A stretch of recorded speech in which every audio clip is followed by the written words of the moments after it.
La nouvelle fait immédiatement la une des journaux et se répand dans le monde entier.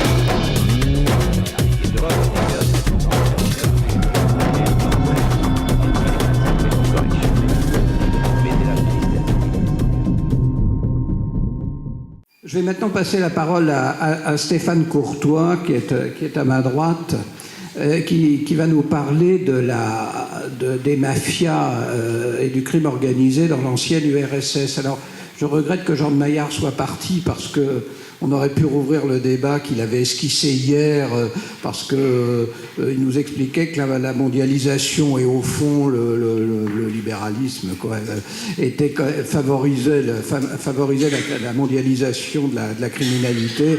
On lui a fait observer qu'il y avait aussi cela dans des régimes totalitaires, et Stéphane Courtois va nous en parler. Simplement, je voudrais rappeler, il a écrit de nombreux ouvrages, il est directeur de recherche au CNRS et il est professeur ici à la Cato de La Roche-sur-Yon. Et il a écrit jadis un livre, enfin il a, disons, dirigé un ouvrage où il y avait plusieurs contributeurs, qui a fait beaucoup de bruit, qui s'appelait Le Livre Noir du communisme, où, pour la première fois, je crois, on essayait de cerner un peu le bilan du communisme et le nombre de victimes qu'il avait fait. Je crois qu'on arrivait à 20 millions, quelque chose comme ça. Ça avait soulevé un tollé à l'époque. Ça avait soulevé une polémique. Et je crois que maintenant, alors bon, les chiffres sont toujours indiscutables à la marge, mais enfin, je crois que tout le monde reconnaît maintenant la véracité de ce qui avait été écrit à cette époque. Stéphane Courtois. Merci. Alors, je voudrais vous parler du crime organisé en Union soviétique, mais comme vous le savez, l'Union soviétique avant, c'était la Russie. Et la Russie, c'est un pays assez particulier où, à côté de notre belle France, qui était finalement un pays très policé, il suffit de voir le type de voyous auquel on avait affaire, qui de toute évidence ont été le fruit d'une erreur d'orientation de l'éducation nationale, parce que franchement, vous auriez dû faire une grande carrière dans l'humour, ça aurait été extraordinaire. Bon. Donc la Russie, c'est tout à fait autre chose. D'abord, c'est un immense pays qui est très largement sous-administré, contrairement à ce qu'on dit. On parle toujours de l'autocratie des tsars, etc. En réalité, en 1900, vous aviez 4 fonctionnaires d'État pour 1000 habitants, alors qu'en France, vous en aviez à la même époque 18 pour 1000 habitants. D'ailleurs, ça n'a pas beaucoup changé. On a une espèce de surproduction administrative. Et c'est surtout, ce que je voudrais souligner, un pays, une société extraordinairement violente. C'est une société extrêmement violente, une société paysanne, un pouvoir lui aussi très violent quand ça barde. Et ça, c'est quelque chose qu'il faut mettre d'emblée, parce que ça va expliquer la très grande violence des truands russes. Je voudrais aussi souligner que plusieurs de ces traits de cette société russe, de sa violence, de sa criminalité, etc., ont été soulignés par un auteur russe très connu qui, d'une certaine manière, se rapproche largement de Georges Simenon par son analyse de la société à travers l'analyse du crime, à travers l'analyse du criminel. Je veux parler de Dostoïevski, ce très grand auteur. Alors, ça peut surprendre parce que Simenon travaillait par petites touches, je dirais par nouvelles, des courtes nouvelles, alors que Dostoïevski, c'est le spécialiste du roman fleuve qui fait tout de suite 800-900 pages. Mais en réalité, c'est pas tout à fait vrai. Parce qu'en fait, Dostoïevski écrivait sous forme de feuilleton. C'est-à-dire, il avait le plan complet de son roman dans la tête, et puis, toutes les semaines, il livrait 10 pages. Et donc, c'est d'une certaine manière une forme de nouvelle qui, accumulée, finissait par faire un roman fleuve. Et il y a trois grands textes de Dostoïevski qui nous renvoient directement à cette criminalité. C'est Crimes et Châtiments, bien entendu. C'est Souvenirs de la Maison des Morts, parce qu'il faut rappeler que Dostoïevski, lui, a bien connu ces choses-là. Il a été condamné à mort, gracié à la dernière seconde sous la potence, envoyé au bagne pour un bon bout de temps, en Sibérie, les fers aux pieds en plein hiver, etc. Donc il a bien connu la chose. Et puis ensuite, une fois sorti de là, il a plongé dans le jeu. C'était un forcené du jeu, il est devenu quasiment fou. Et puis un beau jour, il a décidé d'arrêter et d'écrire. Et enfin, il a écrit un roman remarquable, Les Possédés, qui est l'histoire d'un groupe révolutionnaire, parce qu'évidemment, quand on parle d'Union soviétique, il faut parler de la révolution. Et donc Dostoïevski a très vite, dès 1871, vu qu'il y aurait entre les révolutionnaires et le grand banditisme une relation très particulière et qu'il a magnifiquement exposé dans ce roman Les Possédés. Alors, l'histoire s'est nouée évidemment en 1917, vous le savez, il y a eu une première révolution en février qui était une révolution démocratique, et qui se voulait démocratique, mais qui, il faut bien dire, a eu des effets un peu pervers. En période de révolution comme ça, qu'est-ce qu'on fait? On commence par ouvrir les prisons. Alors, on libère les prisonniers politiques, et puis il y a aussi beaucoup d'autres gens qui sortent à cette occasion, c'est-à-dire qu'on se retrouve avec des dizaines de milliers de criminels, de vrais criminels, dans la nature. Ensuite, la police s'effondre, les structures de la police s'effondrent dans cette période de révolution, ce qui favorise évidemment le travail des truands. Ensuite, on fait des feux de joie avec les archives de la police, ce qui favorise le travail des truands. Hein. Donc, voilà. En plus, comme on était en période de guerre en 1917, vers l'été 1917, ont commencé des désertions massives de l'armée russe, c'est-à-dire qu'on a eu des dizaines puis des centaines de milliers de soldats qui fichaient le camp avec leurs armes, et évidemment, ça a favorisé un certain banditisme endémique et général. La chose s'est aggravée quand les bolcheviks ont pris le pouvoir le 7 novembre 1917. Pourquoi? Parce que Lénine, le leader, avait une intention très claire qui était de détruire de fond en comble la société existante, la société tsariste. Et il a donc lancé un slogan tout à fait étonnant, qui était très clair: voler, voler, c'était un impératif, voler, L-E-Z, voler les voleurs, piller les pillards. C'est-à-dire c'était un appel bon, allez-y, la porte est ouverte, anarchie complète, et donc c'est ce qui s'est passé. On a eu à partir de novembre 1917 un déchaînement de violence, y compris à Petrograd, là où les bolcheviks étaient au pouvoir. On ne contrôlait plus rien, Lénine laissait faire, c'était un moyen excellent de détruire, et donc on volait, on violait, on pillait, c'était stupéfiant. Rapidement, il a quand même été obligé de reprendre un peu les choses en main. Il a créé une police très particulière, la Tchéka, une police politique qui, elle aussi, s'est révélée extraordinairement violente, et on a fini par ne plus très bien savoir où étaient les criminels. Est-ce que les criminels étaient ces bandits qui pillaient, qui violaient de tous les côtés, ou bien est-ce que les criminels étaient au pouvoir, et en particulier au sein de cette fameuse Tchéka, au sein de cette fameuse Tchéka, qui était donc commission extraordinaire, qui avait absolument tout pouvoir. Son chef, le bolchevique Dzerzhinsky, avait établi les principes de sa maison, si je puis dire. Voilà ce qu'il disait: prendre des gens résolus qui savent qu'il n'y a rien de plus efficace qu'une balle pour faire taire quelqu'un. Ça, c'est tout à fait vrai. Et donc voilà, c'était le principe de base. Et à partir de là, ça a pris des proportions tout à fait hallucinantes. Lénine lui-même a été obligé d'envoyer des inspections pour essayer de comprendre ce qui se passait. Je vous citerai juste deux petits extraits de ces rapports extraordinaires. À la Tchéka de Yaroslav, le rapport de l'inspecteur, c'est: les tchéquistes pillent et arrêtent n'importe qui. Sachant qu'ils seront impunis, ils ont transformé le siège de la Tchéka en un immense bordel où ils amènent les bourgeoises. L'ivrognerie est générale, la cocaïne est largement utilisée parmi les petits chefs. Voilà le rapport. Bon. L'autre rapport n'est pas mieux.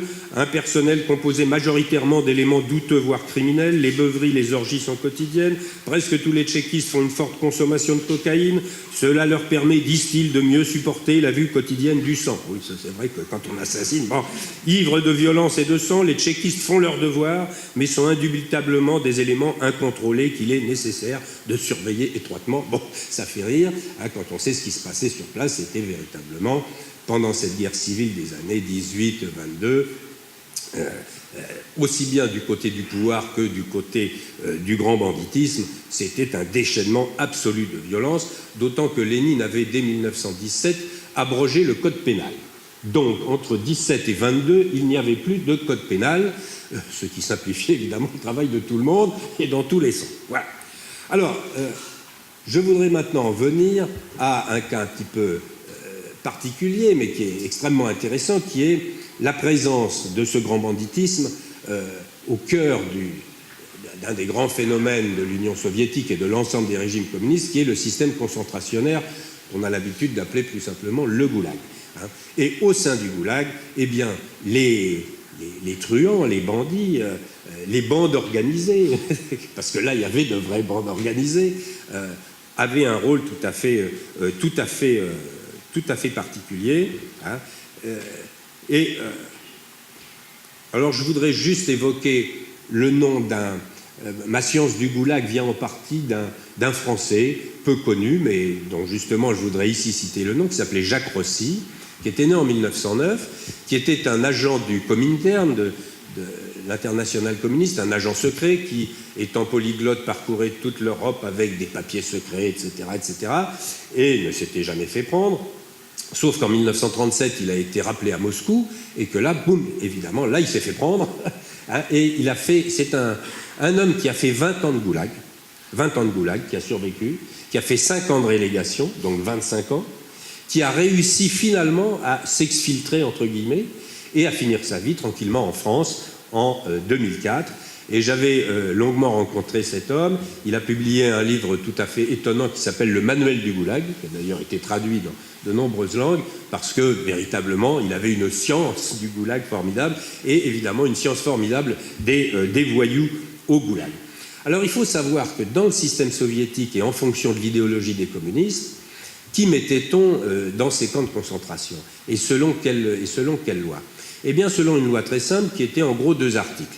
L'article, à partir du moment où on a refait un code pénal en 1922, puis surtout en 1926, 2 articles, l'article 58 et l'article 59. Et dans le goulag, c'était très simple. Quand vous entriez au goulag, on vous disait vous êtes 58 ou vous êtes 59. Bon, hein, voilà une classification très simple. Alors, l'article 58, c'était ce qu'on appelait les contre-révolutionnaires. Les gens qui, d'après le pouvoir, voulaient attenter justement à ce pouvoir soviétique et étaient considérés comme les éléments les plus dangereux. Hein. Donc, voilà, des gens qui... il suffisait d'avoir dit, je ne sais pas, une parole contre Staline, ou bien le gars qui est dans une salle d'attente d'une gare du fin fond de la province, à minuit, complètement sous, en plein hiver, il fait un froid de canard, il a déjà bu 3 bouteilles de vodka, sa dernière est vide, et il balance la bouteille sur le portrait de Staline qui est fatalement dans la salle. Bon, ça, c'est un acte contre-révolutionnaire qui met gravement en danger le pouvoir soviétique. Alors ça, c'est 58. Bon. Maintenant, si vous violez, si vous tuez, etc., mais que vous ne mettez pas en péril le pouvoir soviétique, vous êtes un 59, et là, ça va aller beaucoup mieux pour vous. Hein. Le pouvoir soviétique considérait que les crimes politiques étaient beaucoup plus dangereux et beaucoup plus graves que les crimes de droit commun, et donc, en particulier parce que les criminels de droit commun, en général, venaient des milieux populaires, voire très populaires, on considérait qu'en fait, ils étaient victimes de la vieille société tsarisme. Hein, s'il n'y avait pas eu cette abominable société tsarisme, certainement qu'ils n'auraient pas été aussi méchants. Hein, donc voilà les distinguos qui étaient faits, et évidemment, au goulag, eh bien, les truands, ce qu'on appelle les blatnoïs, c'est le truand ordinaire, les truands faisaient la loi. Alors vous avez 3 catégories principales de truands. Vous avez le blatnoï de base, le petit voleur, etc. Bon, ça c'est, j'ai envie de dire, sans intérêt. Bon, vous avez ensuite l'aristocratie du crime, c'est-à-dire les vrais truands. Et alors là, ce sont des gens extrêmement sérieux qui, pour ce qui est du crime, et qui entre eux se reconnaissent entre eux. Alors par exemple, quand des truands se rencontrent et que l'un dit à l'autre, à un autre, ah ben celui-là c'est un honnête homme, ça veut dire que ça c'est un vrai truand. Bon. Quand on dit c'est un vrai voleur, ça c'est un vrai truand, mais l'expression consacrée c'est plutôt le voleur dans la loi. Hein, je suis un voleur dans la loi. Alors qu'est-ce que c'est, vous allez me dire, c'est un peu incompréhensible, un voleur dans la loi. En principe, les voleurs sont hors la loi. Pas du tout. Un voleur dans la loi, c'est un voleur qui est un voleur dans la loi du milieu. Ah, et donc là, on retrouve ce que nous disait notre précédent intervenant, c'est que entre les voleurs dans la loi, là, il y a une loi extrêmement sévère. Hein, et avec des règles extrêmement sévères. Hein, la loi du milieu interdit, par exemple, toute collaboration avec les autorités, en particulier les mouchards. La loi du milieu interdit en particulier de travailler. Hein. Un truand ne travaille pas. On est des aristocrates, on ne travaille pas. Hein. Ben oui. Hein. Oui, c'est pas... Bon, je voudrais pas... Là c'était pas le principe travailler plus pour gagner plus. Hein. C'était ne pas travailler pour gagner le maximum. Bon. Alors comment, vous allez me dire, parce que comment survivre au goulag? Je vous rappelle que le goulag, c'est un système de travail forcé. Tous les jours, les brigades partent dans la forêt, couper les arbres, vont casser du caillou par moins 40, etc. Donc comment faire? Ben, très simplement, hein, on terrorise les autres co-détenus, On s'empare de la direction de la brigade, hein, et on terrorise les autres et on les oblige à faire le travail que soi-même on devrait faire. Donc voilà le système, un système qui va évidemment beaucoup arranger la police politique qui gère le système concentrationnaire, hein, d'autant que, évidemment, en cas d'infraction à la loi du milieu, alors là, les sanctions sont absolument féroces.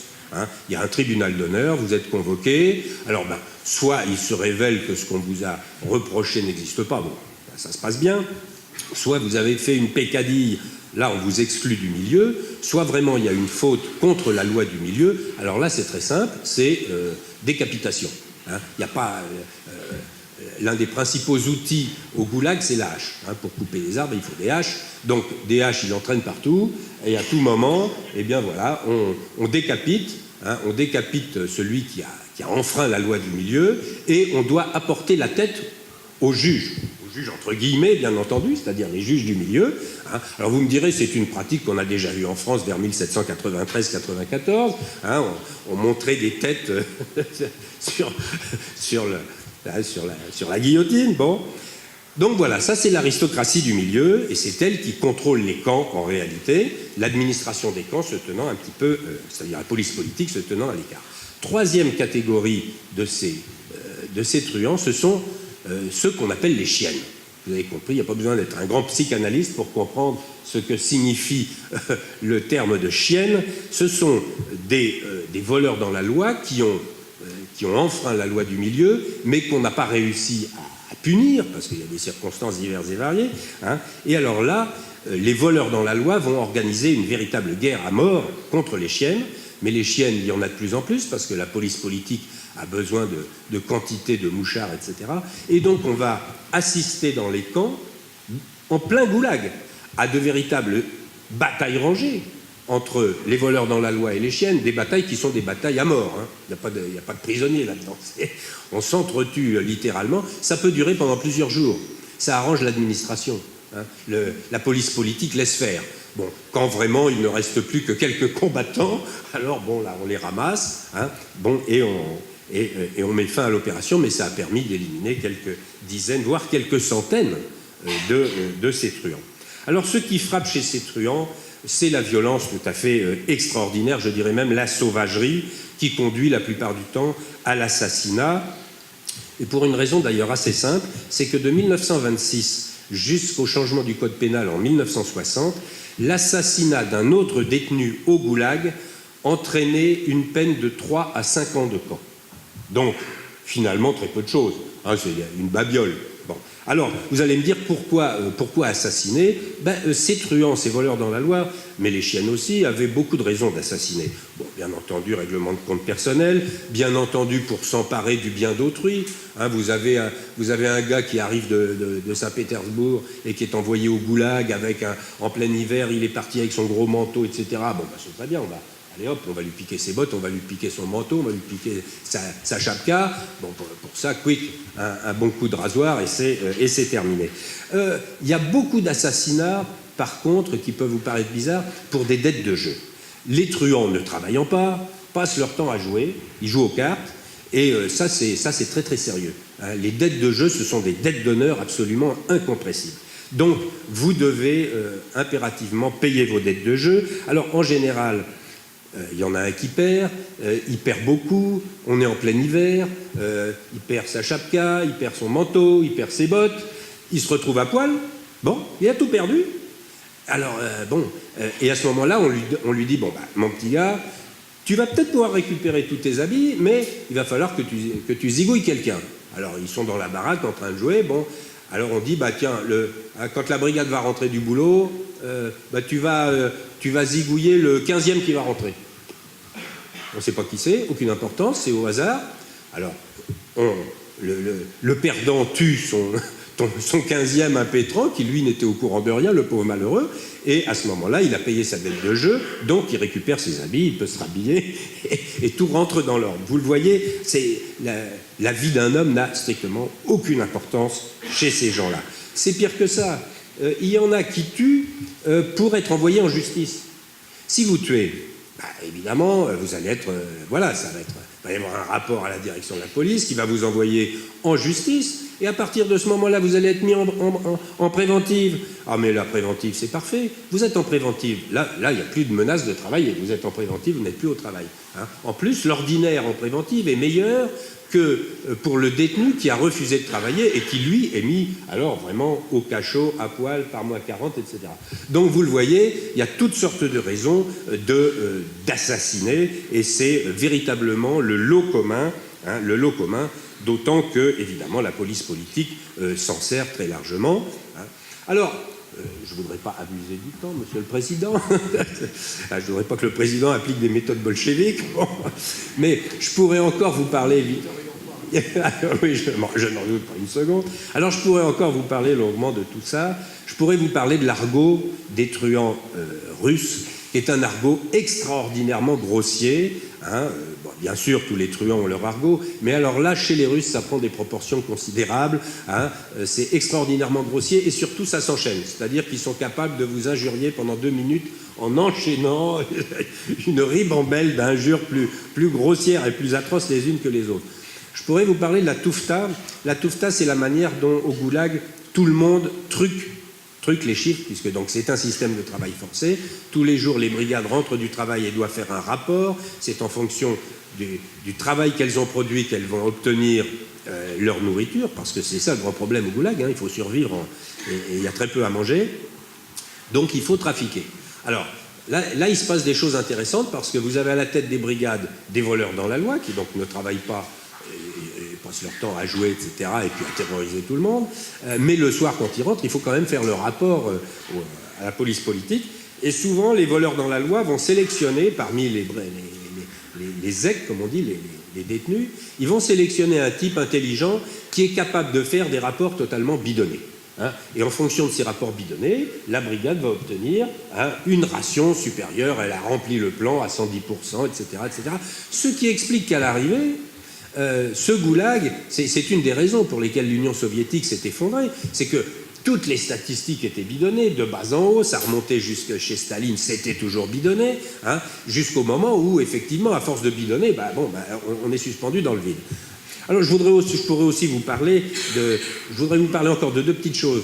La manière... Alors, ces truands sont des gens qui sont extrêmement violents, mais ce sont aussi des gens qui sont capables de supporter des douleurs absolument infernales.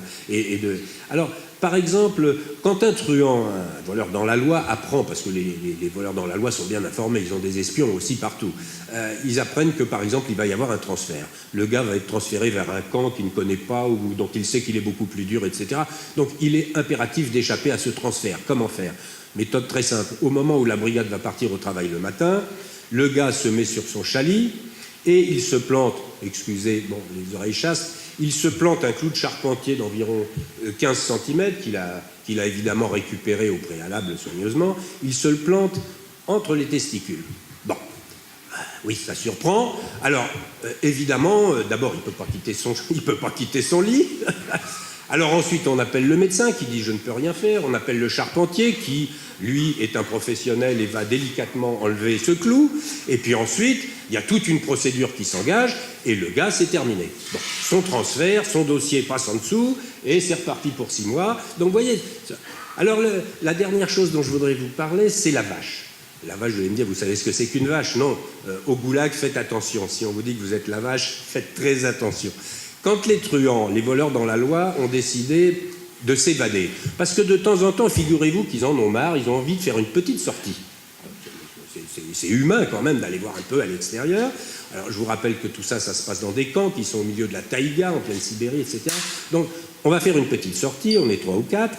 Bon, mais le problème, c'est le ravitaillement. En pleine taïga, il n'y a rien à bouffer. Donc il va falloir tenir plusieurs jours pour arriver à rejoindre une voie ferrée ou un village, etc. Et puis ensuite, on verra. Bon. Alors qu'est-ce qu'on fait? On attend qu'il y ait une arrivée de nouveaux, des gens de la ville qui ont été à peu près bien nourris, un jeune un peu costaud, puis un peu remonté, qui est arrivé là, il n'a toujours pas compris pourquoi il est au goulag. Hein, et alors, on le prend en main un petit peu, bon, et puis on lui dit, dis donc mon gars, nous on est des types sérieux, attention, on a prévu une évasion. On voit que toi tu es un type sérieux, t'es des nôtres.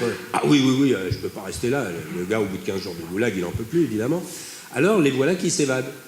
Et le gars, là, le petit jeune un peu naïf, bah, il sert de vache. C'est-à-dire qu'au bout de 2 ou 3 jours, quand il n'y a plus rien à bouffer, on le zigouille, on le zigouille. Oh, vous n'avez pas encore bien compris dans quel univers nous fonctionnons, là. On le zigouille et on le mange cru. On le mange cru parce que... Non mais attendez, il y a des raisons, c'est pas par sauvagerie, c'est un côté pratique. Quand vous vous évadez dans la taïga, évidemment vous êtes immédiatement recherché, on envoie des patrouilles un peu partout. Si vous faites du feu pour faire cuire votre vache, bah, vous êtes repéré, c'est inévitable, donc il n'y a pas de solution, il faut manger cru. Bon. Donc voilà, la vache. Alors, pour conclure, et que le président ne finisse pas par m'assassiner, l'épisode quand même le plus stupéfiant dans cette affaire, c'est la fin du goulag, le moment où le pouvoir soviétique a été pris à sa propre idéologie. C'est-à-dire que, juste après la mort de Staline, Staline est mort le 5 mars 1953, le 27 mars, Beria, Laurenti Beria, qui était le grand chef de la police des camps, etc., et qui tenait le manche à ce moment-là, Beria, qui savait depuis déjà un certain temps, parce qu'il avait fait faire des audits, que le goulag coûtait beaucoup plus cher qu'il ne rapportait, Beria a décidé de fermer le goulag. Bon, mais on ne pouvait pas fermer le goulag comme ça, alors il a décidé de commencer par faire une amnistie. On va amnistier plusieurs centaines. Je vous rappelle qu'à l'époque, il y avait plus de 2,5 millions de détenus dans ces camps. Donc on va faire une amnistie, on va libérer plusieurs centaines de milliers de gars, mais qui peut-on libérer? On ne peut quand même pas libérer n'importe qui. On ne peut pas libérer les articles 58. Les articles 58, ce sont des gens extraordinairement dangereux pour le pouvoir. Vous savez, le pauvre malheureux qui, je vous disais, avait acheté sa bouteille de vodka sur le portrait de Staline, voilà un homme extrêmement dangereux pour le pouvoir. Il n'est pas question de libérer ces gens-là. Par contre, on va libérer les droits communs. Voilà, des gens qui sont beaucoup moins dangereux. Et donc, il décide une amnistie des droits communs qui ont été condamnés à moins de 50 camps. Et du jour au lendemain, dans toute l'Union soviétique, parce que le système concentrationnaire est partout, je vous parle de la Sibérie, mais il y en a partout, il y en a au nord, il y en a au sud, il y en a à l'ouest, du jour au lendemain, plusieurs centaines de milliers de délinquants de droit commun ont été tout simplement relâchés dans la nature. Alors ça a donné quelque chose d'extraordinaire. D'abord, ils se sont jetés littéralement comme des sauterelles sur les trains, puisqu'évidemment ils cherchaient à rejoindre des villes. Alors, les trains, bah oui, vous êtes dans votre train, là vous êtes entre Paris et les Sables d'Olonne. D'un seul coup, dans une gare, vous avez 300 ou 400 types armés jusqu'aux dents qui rentrent, allez hop, dehors, boum, ils vous piquent tout. Bon, s'il y a 2-3 nanas, allez hop, bon.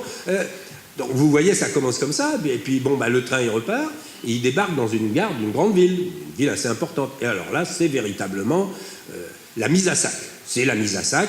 Hein, vous avez des milliers et des milliers de gars dans les villes qui ratissent tout. Hein, c'est le sauf-qui-peut général. La population totalement paniquée supplie, au bout de 2 semaines, supplie absolument le pouvoir de rétablir le goulag de toute urgence, de refermer tous ces gens-là. Voilà un petit peu un exemple tout à fait étonnant hein, des dysfonctionnements de ce système en raison d'une idéologie qui était tout à fait absurde et qui l'a d'ailleurs mené à sa perte une quarantaine d'années plus tard.